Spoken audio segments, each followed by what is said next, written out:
Have you ever felt like your mind is a raging storm?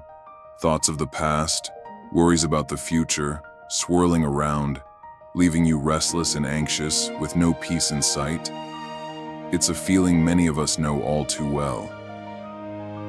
Today I want to share a story that might just change the way you see your own mind.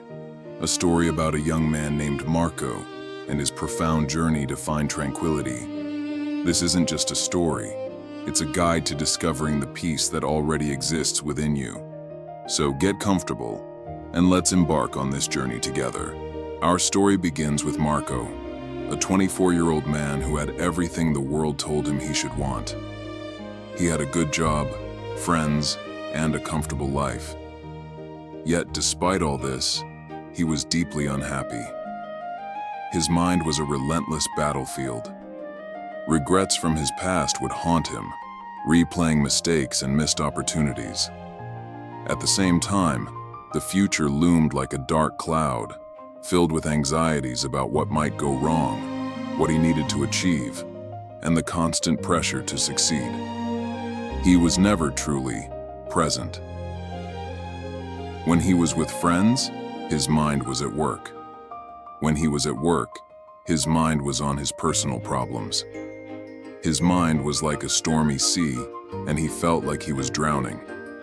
He tried everything: meditation apps, self-help books, even expensive holidays.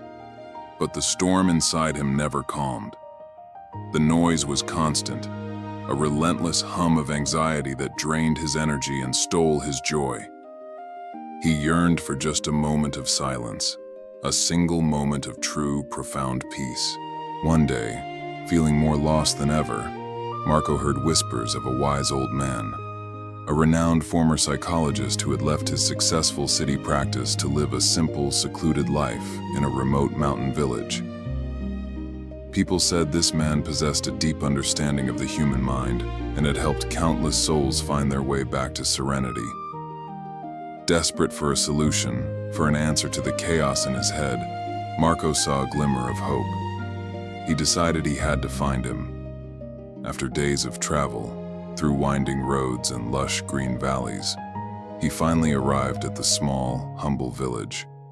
He found the old man sitting peacefully on the porch of a small wooden cabin, looking out at the mountains, a serene smile on his face. Marco felt a strange sense of calm just being in his presence. He approached the old man, his heart pounding with a mix of hope and nervousness. He poured out his story, describing the constant storm in his mind, the anxiety, the restlessness, and his desperate search for peace. He asked, "Wise one, I have traveled far to seek your guidance. Can you please teach me how to find peace of mind?" The old man listened patiently, his gaze kind and understanding.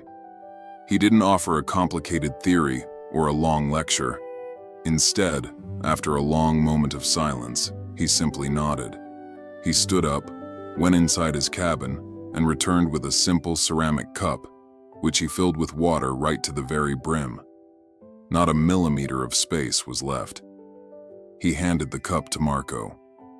"Your task is simple," the old man said, his voice calm and steady. "Take this cup of water, walk to the very edge of the village, go around the old well, and walk all the way back here to me. But there is one condition. You must not spill a single drop." Marco was confused. He had come all this way for a profound secret, and instead, he was being asked to run a strange errand. It seemed too simple, almost childish. How could carrying a cup of water solve the deep-seated turmoil in his mind? He felt a wave of disappointment. Was this some kind of joke? But looking into the old man's clear, steady eyes, he saw no hint of mockery. There was only a quiet seriousness that compelled him to obey.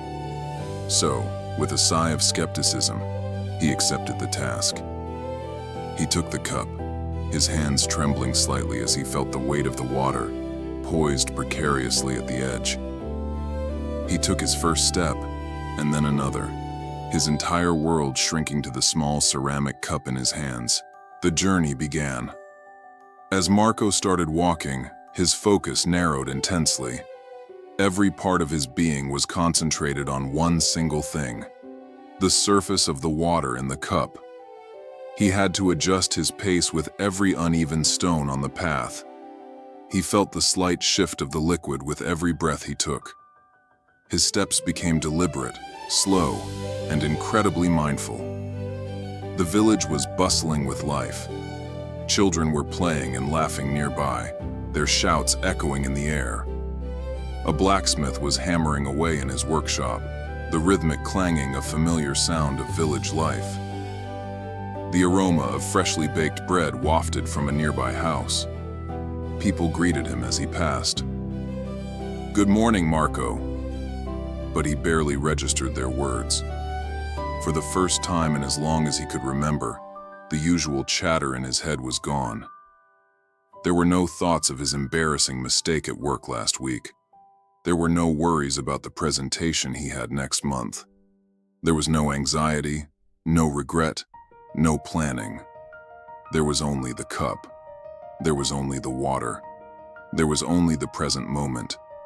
His mind, which had been a raging storm just an hour before, was now as still and clear as the water he was so carefully carrying. He was completely absorbed in the act of walking, in the sensation of his feet on the ground, in the delicate balance of the cup in his hands. He was, in a word, present. He reached the old well at the edge of the village, made a slow, careful turn, and began the journey back. The return trip was the same. His concentration was absolute.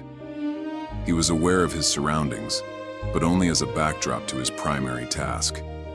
The sounds, the sights, the smells.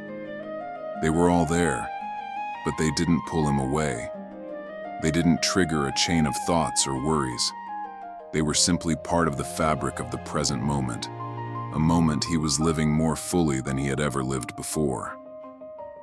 Finally, after what felt like both an eternity and a single moment, he arrived back at the cabin. He stood before the old man, his hands steady, and presented the cup. Not a single drop had been spilled. He let out a breath he didn't realize he'd been holding, a profound sense of accomplishment and, more surprisingly, a deep sense of peace washed over him. He looked at the old man, expecting his next instruction. The old man smiled warmly. "Tell me, Marco," he asked gently, "as you walked, were you worried about your past mistakes? Were you anxious about what the future holds?" Marco thought for a moment, and his eyes widened in realization. "No," he said, his voice filled with wonder. "No, I wasn't. I wasn't thinking about anything at all, except for the cup and the water." "And how did your mind feel during that time?" the old man pressed. "It was quiet," Marco whispered, almost in disbelief. "It was completely still. It was peaceful." The old man's smile broadened. He took the cup from Marco and placed it on the table. "You see, my boy," he explained, "you came here asking me to give you peace. But peace is not something I or anyone else can give you. It is not found in a remote village or in a wise man's words. The peace you seek was with you throughout that entire walk." He continued, "Your mind became quiet because for the first time, you were living completely in the present moment. Your task required your full attention, so there was no room for your mind to wander to the past or the future. The storm you described is created when you live anywhere but here and now. The anxiety is a product of imagining a future that hasn't happened. The regret is a product of reliving a past that cannot be changed. But in the present moment, there is no storm. There is only what is." It was like a lightning bolt of understanding for Marco. The simple act of carrying a cup of water had revealed a profound truth. Peace wasn't a destination to be reached or a prize to be won. It was a state of being, accessible at any moment, simply by focusing one's full attention on the present. The secret wasn't to fight the storm or to run away from it, but to anchor himself so deeply in the now that the storm had no power over him. Marco stayed with the old man for a few more days, not to learn more secrets, but to practice this newfound awareness.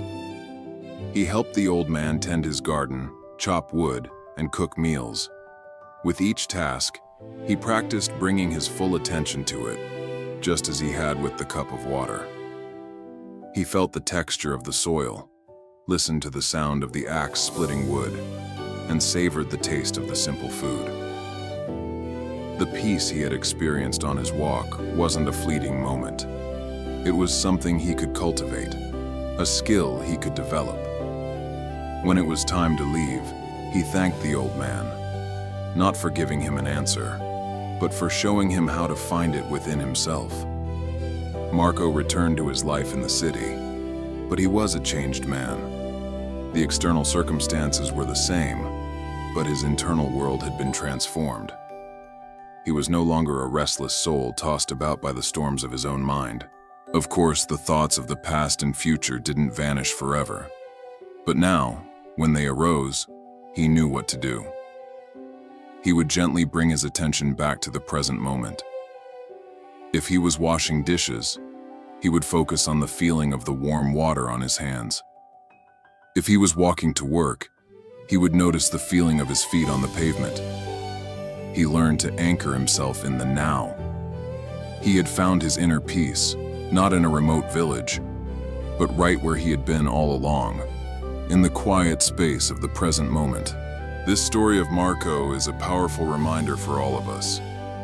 How often do we live our lives like Marco did at the beginning, our minds constantly somewhere else?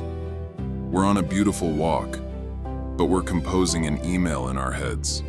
We're having dinner with loved ones, but we're replaying an argument from yesterday. We carry our own metaphorical cups of water every day, our work, our conversations, our meals, our chores. The question is, are we paying attention to them? Or are we letting the precious contents of the present moment spill away while we're lost in thought? The peace you are searching for is right here, right now, waiting for you to notice it. Thank you so much for joining me on this journey today. I hope Marco's story has inspired you. If it did, please consider giving this video a thumbs up and subscribing to the channel for more stories that can help us live more mindful and fulfilling lives. And I'd love to hear from you in the comments. What is your cup of water? What simple activity helps you anchor yourself in the present? Thank you for watching, and I'll see you in the next video.